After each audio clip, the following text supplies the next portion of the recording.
Hey everyone, I'm Jelster, and today I wanted to talk a bit about the topic of speedrunning needing content creators, which has been a topic of controversy over the last couple of weeks. So specifically surrounding a channel by a guy named Apollo Legend, which I'll get into all that. I want to get into the growth of speedrunning, because I think the growth of speedrunning could be a lot better and would be beneficial to all of us.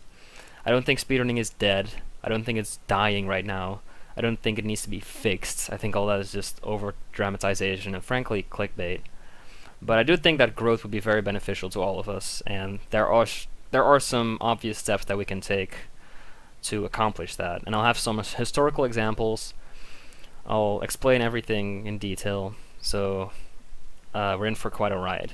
But first I want to explain to you that the community, by and large, is divided into two groups. And I don't really have good names for them, so excuse me if these names are stupid. But I'm gonna call the first group streamers, and the second group purist speedrunners. With streamers, I don't mean everyone who streams, right? Because almost everyone does stream. With streamers, I just mean people that think having an entertaining stream is top priority. They think having an entertaining stream is the number one priority, and the speedruns come second. If not even lower. They usually interact with chat a lot at the expense of their runs. Like, they sacrifice the perfect run to be more engaging, I guess. They wouldn't ever do offline runs because they think that's boring and it doesn't help their stream out. They wouldn't go into an emulator, open up memory hacking software, and look at all the addresses to try to find new glitches. They wouldn't try to find new setups or strats or whatever. They wouldn't even usually grind for insane world records, because frankly, the audience would normally think that's too boring. These are people like 360 Chrism, Fi-Fi, you know them. These people are just entertaining their audience, and I don't really have a problem with them. The second group is the purist speedrunners, which are the people that would do the kinds of stuff that I just mentioned the streamers wouldn't do. For example, these people would go into MHS and find glitches and setups and stuff. They would grind for world records, despite it sometimes being boring. And they would sacrifice a bit of chat interaction to focus on their speedruns more. These people don't care as much about stream layouts, or follow alerts, or any of that shit. They often don't even have webcams, and sometimes don't even use their mics. They would probably be like a bit more interested in tasking than quote-unquote streamers would be. And basically, these are two groups that you need to be concerned with, because they have very contradictory opinions when it comes to speedrunning and content creation. Obviously, streamers would like more content creation in speedrunning, because it would grow their audiences, obviously, right? And with bigger audiences, they would be bigger streamers, there would be more hype or whatever, they would get more money, it would be a good time for them. However, purist speedrunners don't really see it that way, and some of them don't think extra effort into growth is necessary. Their argument is usually, alright, there's no money in speedrunning, right? There's only money in streaming. And I'm not trying to be a big streamer. I don't need more viewers or more money from my Twitch. You know, I get a job and I'll get money from that. I just want to play my speed game and hang out with my speed friends online and have fun. And, you know, speedrunning is already growing. We don't really need to put a lot of extra effort into making it grow even more, especially with the kind of content that has been attempted to be created by people like Apollo Legend. And that seems like a pretty respectable opinion, but I wanna prove to you guys why growth in speedrunning even benefits you. But before that, I want to make a distinction between the different phases of how an individual goes from a not speedrunner to being a speedrunner. So let's think about this for a second. Which group on Earth would be at least somewhat vaguely interested in speedrunning? It's not every single one of the 7 billion people that live on Earth. It's specifically only the group of casual gamers.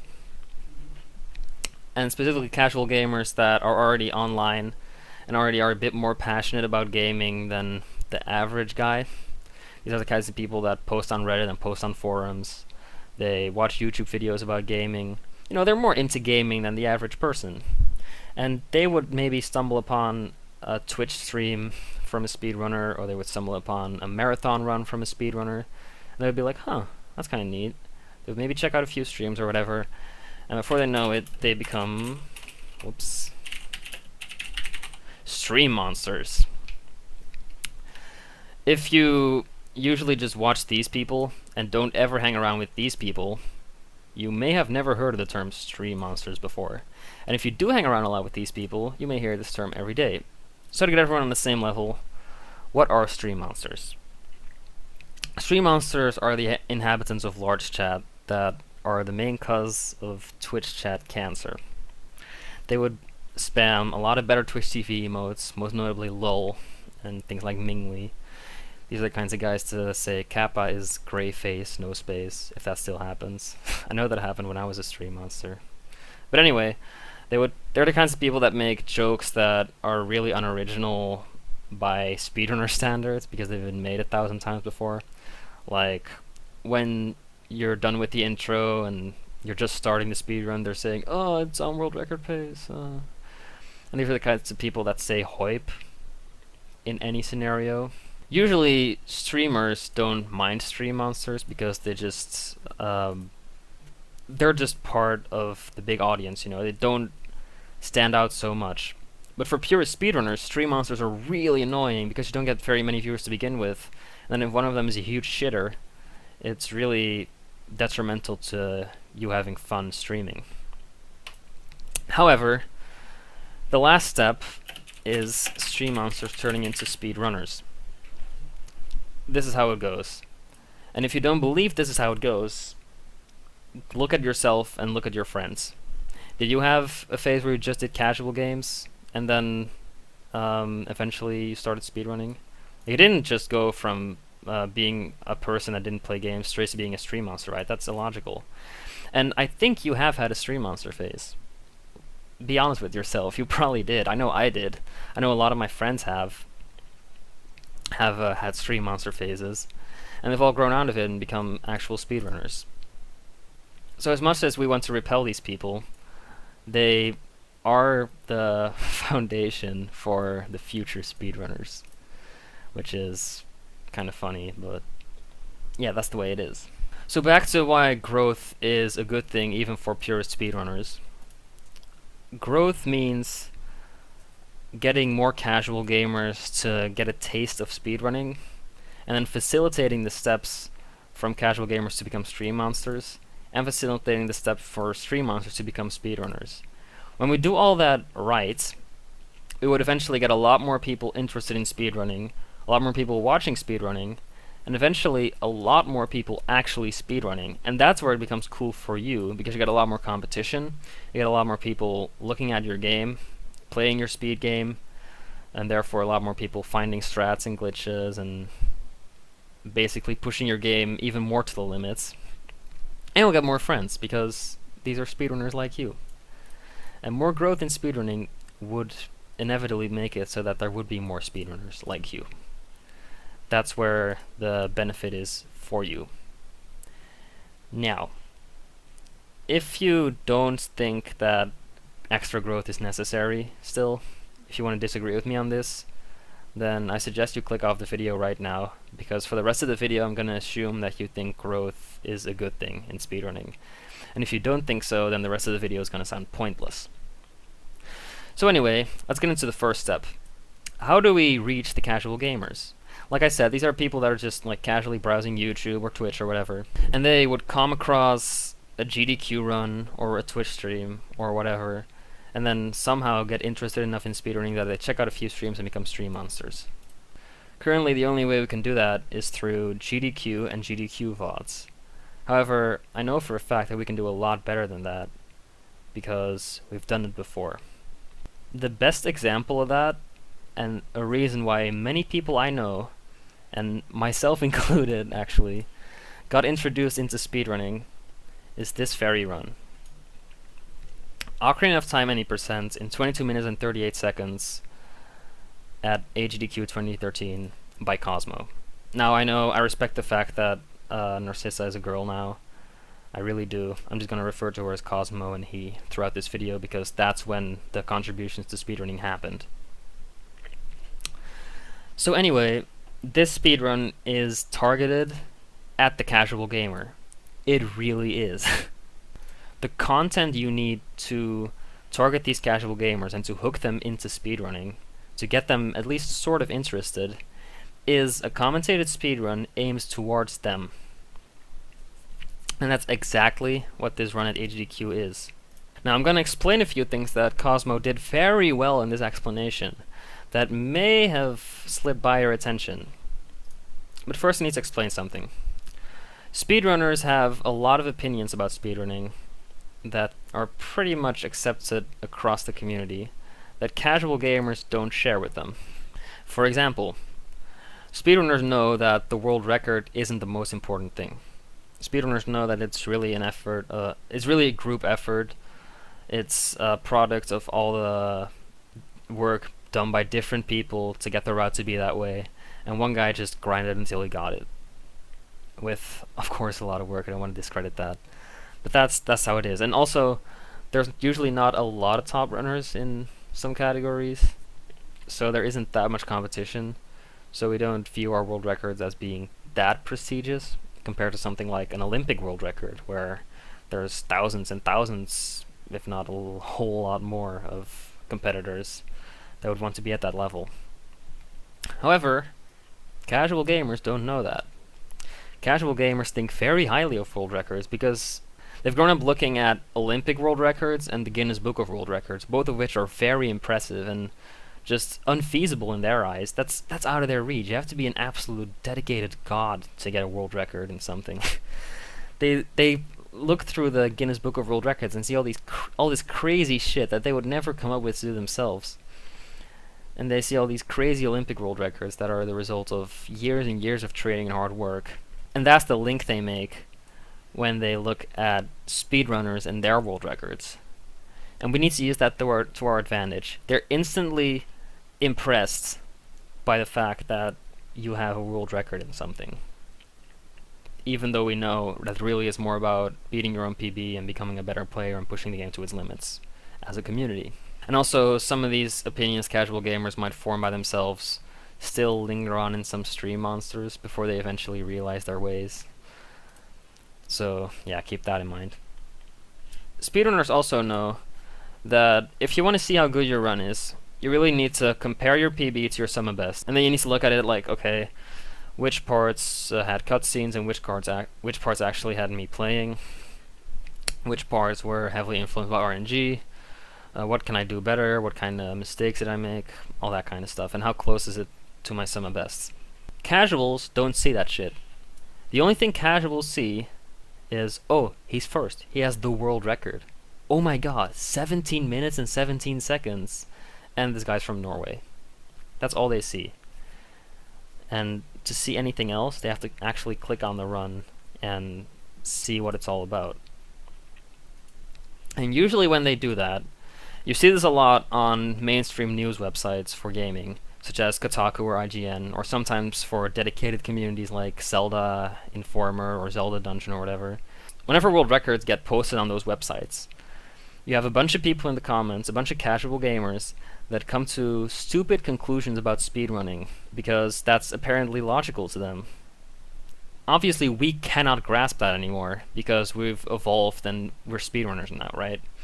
But they still come to those conclusions, and no matter how much we mock them, that's going to inevitably stay embedded in the society. The most common thing you'll see these people argue is that, oh, he's using glitches. He's not actually good at playing the game in the same way I did. He just cheated and skipped straight to the ending. At least I see this a lot in Ocarina of Time. This guy is not good at playing the game, he's just good at glitching. Oh, I thought this was going to be impressive. Damn. Obviously that opinion is stupid, because we're not altering the game. We're just playing a legitimate version of the game and feeding it inputs. But they don't know that yet. They come to this stupid conclusion on their own, and we have to do some damage control to prevent them from doing that. And believe it or not, Cosmo did a lot of that in his 2238. I mean, just look right here. Kind of like the first major skip in the game. and shortly after, like, there's a whole group of people all trying to discover stuff at the same time. They were all in the Speed Demos Archives forums. There's basically like Ocarina of Time threads that have like hundreds of pages that go way back, and like there would be new posts every single day. I remember I was like really, back then I was just like a lurker. I was just like, man, like this is cool stuff. I would just like read the threads every day, like, oh, what are they gonna find next? Because you know it's like such a cool game, and I'm like really fascinated personally, and I know a lot of people here are as well, of like the huge number of like things you can, like the interesting things you can do in different games, and like seeing what's actually possible without cheating. And it's been quite a ride. In 2000. Alright, he specifically said without cheating to stop casuals to get to the conclusion that he is cheating, because that's inevitably the conclusion Cosmo knew they would come to.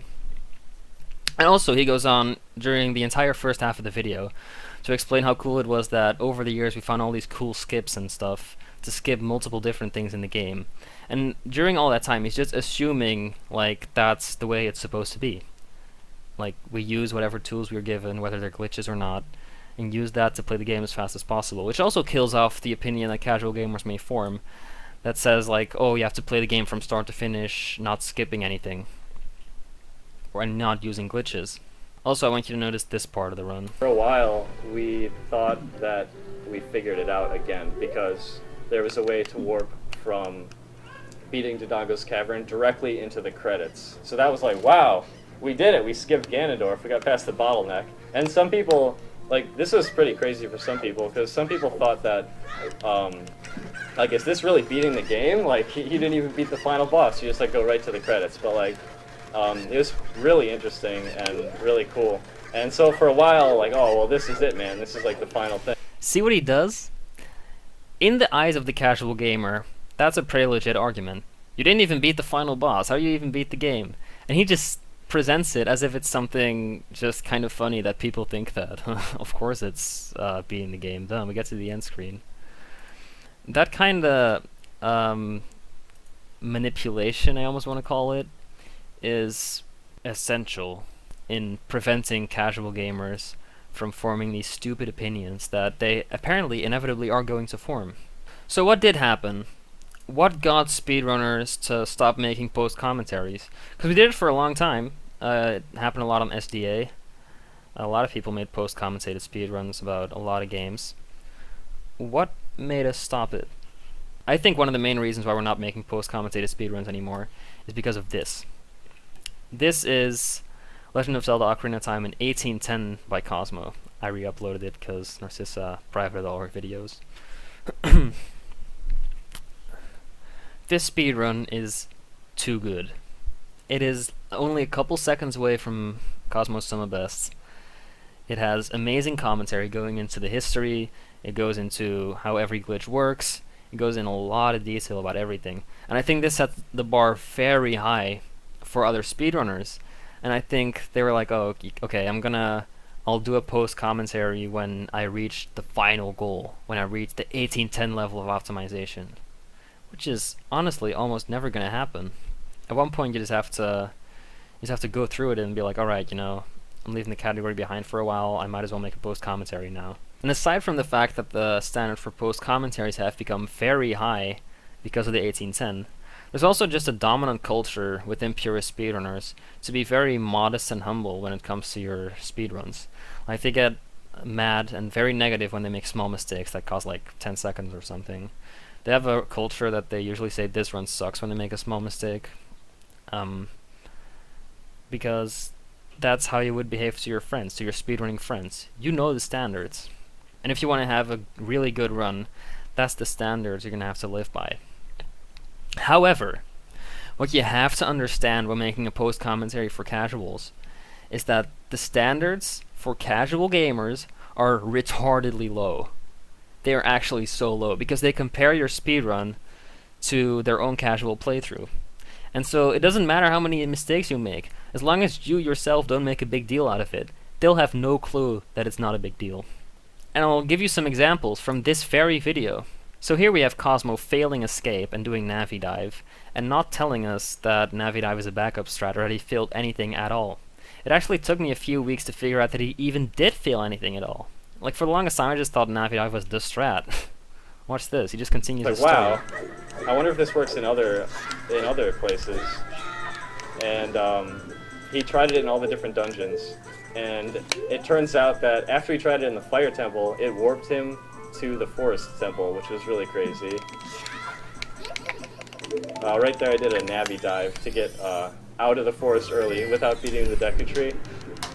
I'm going to be heading to Kakariko now.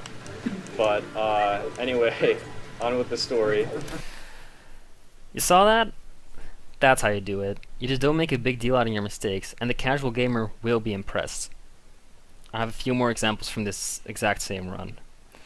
So, if you play Ocarina of Time, you may be familiar, well, actually, you're almost definitely familiar with the Infinite Sword glitch, ISG. And to get ISG, you basically crouch tab and then interact with a sign or a Navi or whatever on a certain frame. It's frame perfect, but when you play the game enough, it gets embedded into your muscle memory and it's very easy. You almost never fail it. I want you to listen how much Cosmo hypes up something as simple as ISG at the end of his run. Also, if you notice, when I was fighting the stall post, I used this glitch called the Infinite Sword glitch, which I'm sure you saw many times in Runner Guys run. It basically lets the sword be always out and active, and I use the Deku Stick because it's actually as powerful as the Master Sword, and that's true of Ganon as well. So I'll be using the stick on Ganon as he knocks away my puny little sword. There's one kind of tense moment right at the beginning of this fight. I have to get Infinite Sword glitch off of Navi targeting Ganon's head. If I don't get it, I'm gonna run like hell, because Ganon will kill me. I only have one shot at getting it. If I don't get it though, I can get it again, but I'll have to be kind of careful about it. So this is the best part coming up right here, but notice how he says like he tries to explain like it's a big deal if he doesn't get ISG. All he has to do is walk away from Ganon and try again. But he pretends like it's a big deal. And now notice how awesomely he builds up that Infinite Sword glitch is a super hard glitch. I want to just kind of focus right here. It's also extra hard too because I have to use the C stick to hit C up and it's frame perfect. Yeah, I guess so. Got it. Oh my god! He got it! The audience is going wild! Whoa! Everyone's going crazy over Infinite Sword glitch, one of the simplest glitches in the game, embedded in everyone's muscle memory. And you do more than half of them with the C-stick, and of course it's frame perfect, but it's not hard. But I don't blame Cosmo for this. This was ingenious. You're essentially creating a tense moment right at the final boss fight, when even the music supports that it's a tense moment, to get the casual viewer to be more hyped about this boss fight than they would be otherwise if they knew how easy it really is. There was also this one time where Cosmo did a live commentary on an all medallion speedrun, and I don't know where that one is anymore, unfortunately, but he did a live commentary on an all medallion speedrun for a marathon, and he missed Castle Before Night, so he had to wait the entire night out until the drawbridge from the castle came down again. And normally when that would happen to speedrunners, it's like, oh fuck, reset. This run is really shitty right now. I'm losing 2 minutes, holy shit. And they would just be pretty negative throughout the entire 2 minutes. But Cosmo just pretended like it's not a really big deal. He just went on to explain how Cell Children didn't spawn when you stand on the path rather than on the grass. He showed off gainers, like front flips, all that kind of stuff. And just pretended like it wasn't a big deal, so the casual gamer didn't notice that it actually was a pretty big deal. I'll say it again. Casual gamers are super easy to impress. You just have to know who you're talking to. If you're a speedrunner that has a world record, please make a post commentary. You have put hundreds and hundreds and hundreds of hours into your speed game, and you've put hundreds and hundreds of hours into your run, and that run has a story. And really all you need to do is make a somewhat presentable commentary focused towards casual gamers. It doesn't have to be an 1810. It doesn't have to be super great. It just needs to be presentable to casual gamers so they don't get bored. During cutscenes you can either talk about like the history, or you can just say skip to this time code, skip the cutscene. And I swear to you, there is a market for this. People are craving this. I don't really browse the r/speedrun subreddit anymore, because it's awful. But back when I did, I remember a lot of threads showing up of people just asking for good GDQ runs, good post-commentated speedruns, good speedruns to watch without commentary. People want this stuff. People really want to watch speedruns that are altered a little bit so they're more presentable to a casual audience. And all you have to do is do the commentary. You've already put in 99% of the work by actually getting the run. You just need to do the last 1% by making a commentary on it. And if the growth of your speed game isn't enough of an incentive to do that, just think of the money. Because obviously this is a re-upload since Narcissa privated her videos again. But this got over 1 million hits. Maybe even 2 million, I don't remember. But it got a lot of hits, and I think Cosmo made a lot of money on that. So if just the growth of your speed game is not enough of an incentive, maybe money is. Whatever the case may be, please make post commentaries because I love watching them. And I know there's a huge audience out there that would also love watching them. And to show that off even more clearly, I want to go to my own re-upload of Cosmo's amazing post-commentated speedrun, 1810. I want to show you this comment under here, by Marks Forever. This guy isn't a speedrunner, he doesn't really follow the community, but he really loved this run. I'll just read this comment to you up until this point, and he explains himself very well. Thank you so much for re-uploading this. I don't follow the speedrunner community. That's one word, but I'll let it slide this time. I don't even really watch too many speed runs. Once you've watched a handful of them for a particular game, they get really samey and boring, as it just boils down to a competition of muscle memory against the RNG, and who can shave off the most milliseconds from a super optimized, crowd-gathered route that has been played thousands of times by hundreds upon hundreds of people. I think that's exaggerating it a bit, but whatever. Usually accompanied by incredibly dull, mundane commentary, if they even get that. But I've always found the practice, especially the exploration and discovery of exploitable glitches and tricks, immensely fascinating, which is why I love this video so much. Not only is Cosmo's commentary extremely well articulated, but how he went into the depth and history of every exploit was just fantastic. I sincerely wish there were more videos like this made over the years so we could see the evolution of these routes as more tricks are discovered. This guy is your audience. This literally is the casual gamer that you need to impress, and it's very easy to impress him. I promise you. and like he says, he doesn't feel like watching a bunch of speedrun attempts. He's not into it that much. He just wants to see a summary of all the exploration and exploitable glitches and tricks that you know. If you're into the community and you have a world record especially, then you know all the work that's gone into it. You know people from the community. You know who found which glitch, probably. You probably know pretty well how all these glitches work. And you can present it to the casuals. Now, lastly, I want to explain why Sig Lemak was successful. In case you're not aware, Sig Lemak was a Super Mario 64 speedrunner from back when speedrunning on Twitch was first a thing, when it was on Justin.tv. And Sig Lemak kind of instantly became successful, even though he never did any commentary. He usually didn't even have his mic. He almost never used a webcam.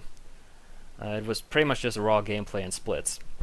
And the only reason I think he got so much success with the casual gamers is that Super Mario 64 gameplay is just inherently cool and entertaining to watch, even without commentary, just because of the nature of the game.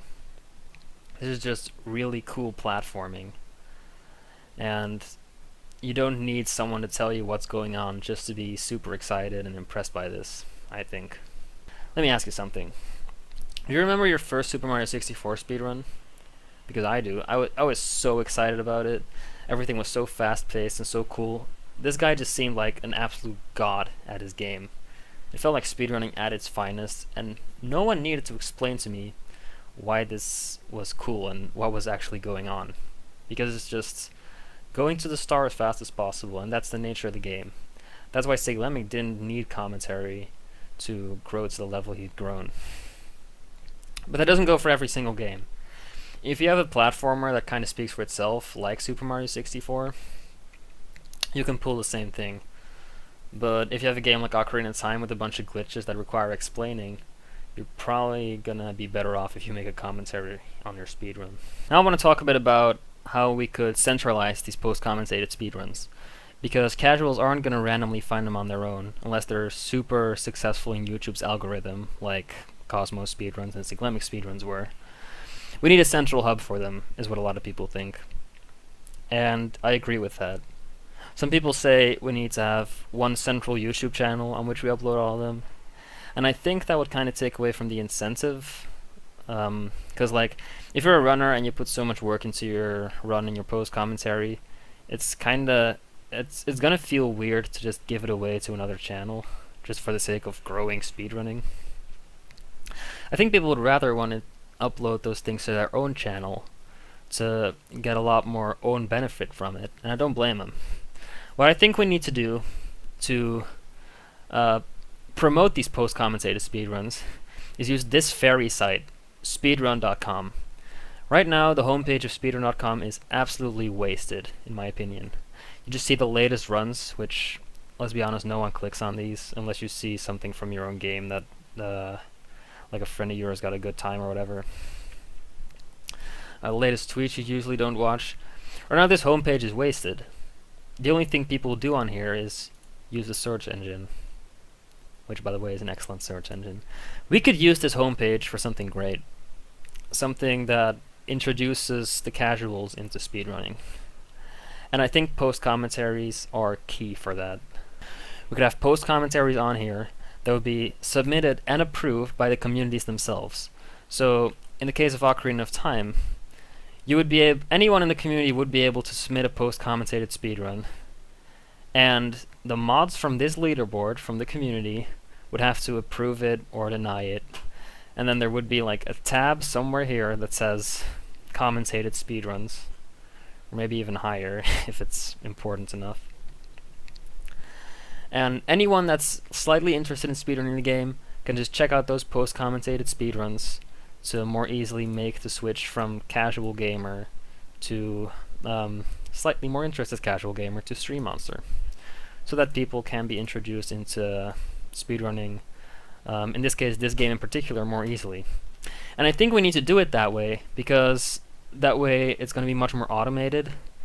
There's going to be much less people at the top involved, which would be inevitable if you were to make a YouTube channel out of it. And I think this is just going to be more democratic and more easy to manage and more easy to keep going. So now we've paid a lot of attention to getting casual gamers interested in speedrunning by showing them their first speedrun, or like just a couple of commentated speedruns to get them interested. Where would they go from there? Well, Cosmo actually also gave us the answer to that. And all we need to do to find it is go to Cosmo's page in 2013. This takes me back. This is what Twitch looked like in 2013. When you would visit Twitch in 2013, considering Cosmo wasn't streaming, you just checked out the GDQ speedrun, you're like, oh, this is pretty neat, I want to like get more into this, maybe.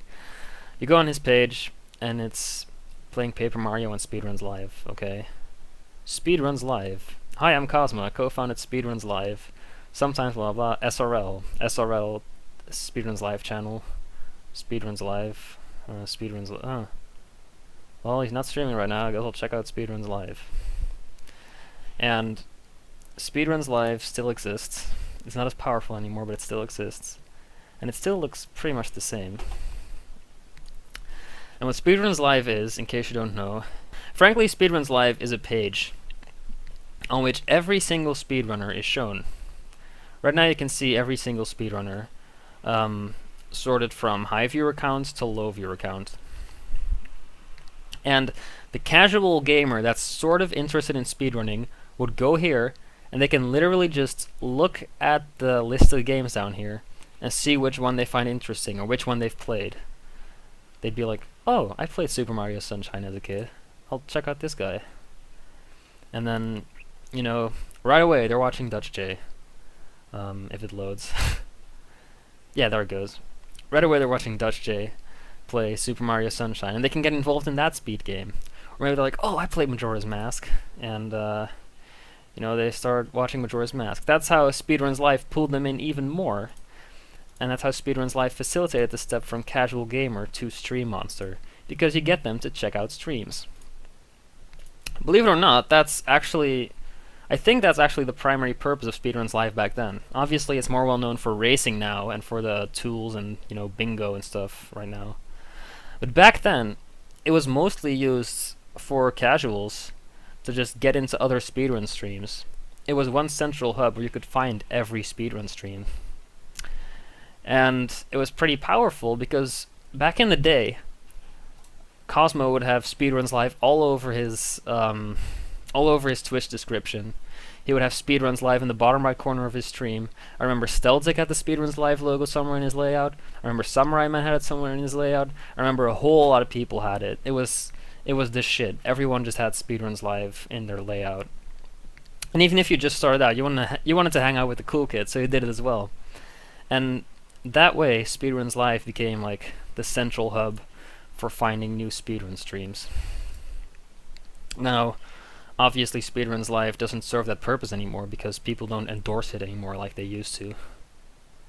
Right now it's pretty much only used for racing and for bingos and stuff. Lately a lot of people have been requesting a Twitch speedrun folder. A Twitch speedrun directory.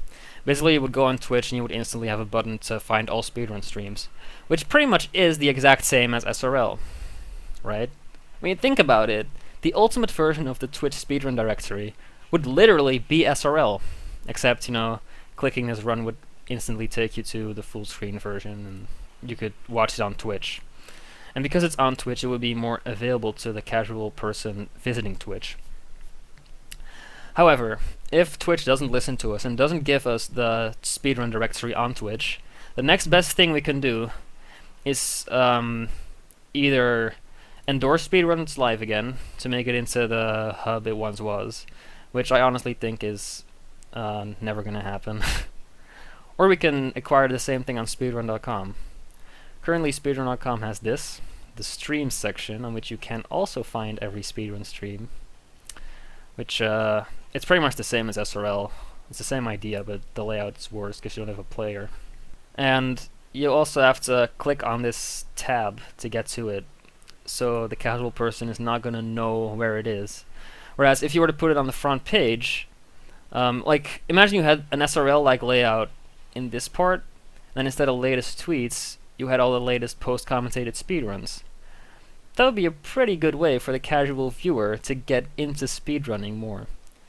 Because, you have, if you want to sit down and have something good to watch, like an actual thing to watch, like a product, you can watch a good post-commentary.